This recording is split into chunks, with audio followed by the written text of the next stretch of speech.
Fun fact, the Japanese title for Frozen is Anna and the Snow Queen. Take that information and do with it what you will.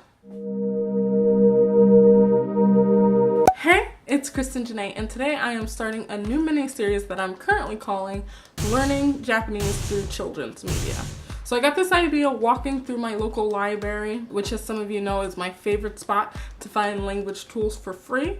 Anyway, I was walking in the children's section looking for my daughter, where I came across this CD that I can't currently find right now, but I will put up a picture of it right here, called Sing and Learn Through Japanese, and it's a CD with a booklet. And so I saw it there and I picked it up and said, why not? Now, I'm not currently doing a review on this particular thing right now because I want to do the reviews in the order that I actually used the children's medium. So even though I got this CD first, I sat on it so long that I actually started using a couple other forms of children's media prior to it. So today's video is about using Disney movies, and more specifically the music of Disney movies dubbed in Japanese, to help you learn Japanese and work on your listening comprehension. So this bit of children's media is probably my favorite, and it's the easiest to add into your routine. I got the idea to look for Disney music specifically when I was reading an article from a guy who is a native English speaker who is fluent already in Japanese and is trying to learn Chinese. Now, the actual article that I was reading doesn't do much for my point right now, but in the article, he states that he was listening to Mulan's I'll Make a Man Out of You on repeat all day one day, much to the chagrin of everyone around him. So this led me to think, can I find these songs in Japanese dubbed? And of course you can. Now, I don't actually have any of the Japanese versions of these movies, as I think they're like $30 a pop on eBay, and they're about the same price on Amazon.jp, except you have to figure out how to order from Amazon.jp, and I'm just not there yet. But at some point I would like to get at the movies. So what I did do is gather all the songs that I could find across YouTube and throw them into a playlist. Now, I'll link the playlist that I created down in the description, and of course it'll be attached to my page too. In my personal opinion, Beauty and the Beast has the best soundtrack. The lyrics are easy to follow, and I just happen to love Beauty and the Beast. But Aladdin's soundtrack is good, Mulan's soundtrack is good, Frozen's soundtrack is good, and there is way more than just those 4 movies spread out on YouTube and spread out in the playlist that, like I said, I'll link down below. Now, I know that some people have an issue with using music as an immersion tool because a lot of times you just end up zoning out and bobbing to the beat or the rhythm, and you're not really paying attention to the words that are being said. But I feel like with the easy level of comprehension that is in these Disney songs, it kind of nixes that problem. I mean, if you're going for a full immersion environment, no, you probably can't do the whole thing with Disney, but I do think that these Disney songs are a good choice if you're trying to add music where you'll be able to understand the music, or at least understand a chunk of the music. It makes it a good option to add to your routine, so you have music in your immersion environment. If you're doing that, that's not just like you're not end up just dancing and not listening, but still enjoying the music, because more than likely it's music that you're familiar with. But even if you're not, it's good. But for me, for some reason, the time where I most likely have the Disney music playing is when I'm cleaning the kitchen.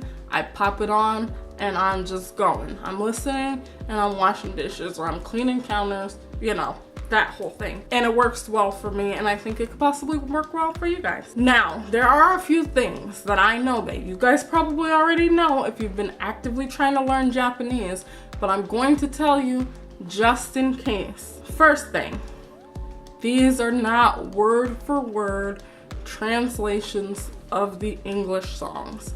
I'm sure you probably already know that if you've been studying Japanese for 1 minute. But I'm just putting that out there just in case. These are not word for word translations. Just because you know the words for Belle in Beauty and the Beast in English doesn't mean that the words that they're saying in the Japanese version of Belle are the same words as you're getting in the English version. But you guys already knew that. 2, some of these videos in the playlist have English or Japanese subtitles. I generally don't even watch the video when I am listening. I just have it playing. So I am not saying that the subtitles that are on these videos are correct, whether they be the English subtitles or the Japanese subtitles. Someone could have very well found the lyrics and threw them in Google Translate. Google Translate. And I'm sure that you guys know that, I don't know how it is for any other language, but you know Google Translate is a no-go for learning Japanese. I saw a video of somebody doing this the other day, and I feel like it will really drive home the point of why Google Translate is a little shaky. It starts off okay. Eru is a way to say to obtain in Japanese. However, after that, it goes a little wild.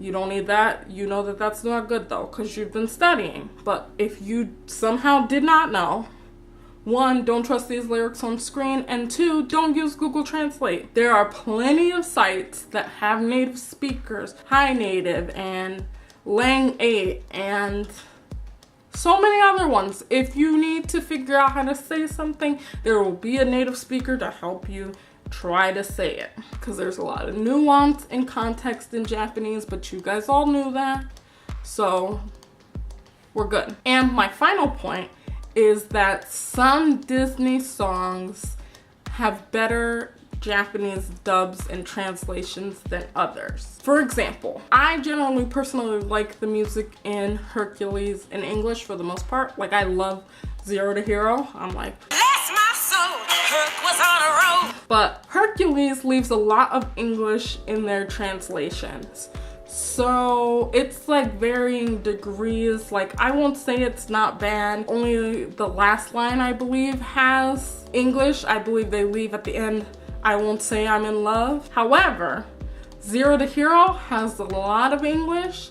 I mean, I get not translating Zero to Hero. It keeps the pace of the song.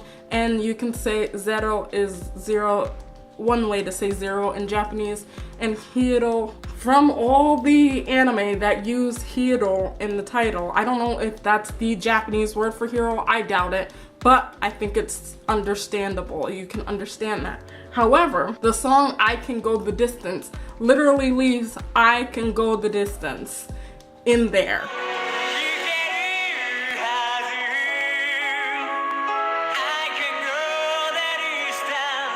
Yeah. No, it doesn't need to be in there, and it is, and they don't translate it. So Hercules and some other movie songs are probably not your best bet if you're going for listening comprehension. But in general, when it comes to picking songs from Disney movies, you generally can't go wrong with like a slow ballad. You'll be able to pick up on the words. Even if you don't understand exactly what they're saying, you can understand the words. I personally prefer Beauty and the Beast, but if I was to be completely unbiased, Frozen is probably one of the best albums for someone looking for a Disney album for listening comprehension. And that's because Frozen is significantly newer than all these other movies. It was a really big deal in Japan, so it's very well translated. There's like no English from what I heard across the songs. And so if you, like me, I love Disney movies, so I've seen a lot of Disney movies. But if you have no opinions about Disney movies, I would say listen to the Frozen soundtrack.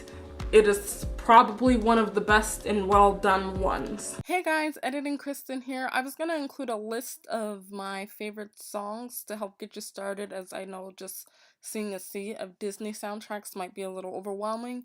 But the video was getting a little long, so I'm going to put it in a separate video, and that video will be out tomorrow. Alright, back to the video you were watching. The reason why I like the idea of the Disney movie is that it's a way that you can see your Japanese has gotten better, that you might not necessarily always see, particularly if you're self-studying, because there's so much input. You're just doing so much reading and writing, and sometimes when you go to look at media, it's just way over you, and if you haven't seen that media before, you're lost. Listening is a lot easier if you're watching anime or dramas if you have seen it, but this, even if you haven't seen it, you can get the vibes but most people have seen Disney movies, I think. There are a lot more great Disney songs. I also included some non-Disney animation songs in the playlist just to kind of spice it up a little bit. So I think I have like a couple songs from Anastasia, like Once Upon a December, then Journey to the Past. I think I have This Is Halloween from Nightmare Before Christmas, and some other stuff too. Like, if I find it and I knew it and it sounded okay, I'll add it to the playlist. Also, leave a comment down below if there's any songs that you want me to add to the playlist that somehow I have missed or skipped over. But if you like this video, hit that like button. If you want to see more Japanese videos to help you learn Japanese, or really anything Japanese I can get my hands on, hit the subscribe button. I got a playlist right here of other learning tools that I have talked about. I'll also stick the playlist of the Disney movies right here so you can click it. But until the next video, bye bye. If I've been sweating this whole video, I'm sorry. For some reason my house feels toasty.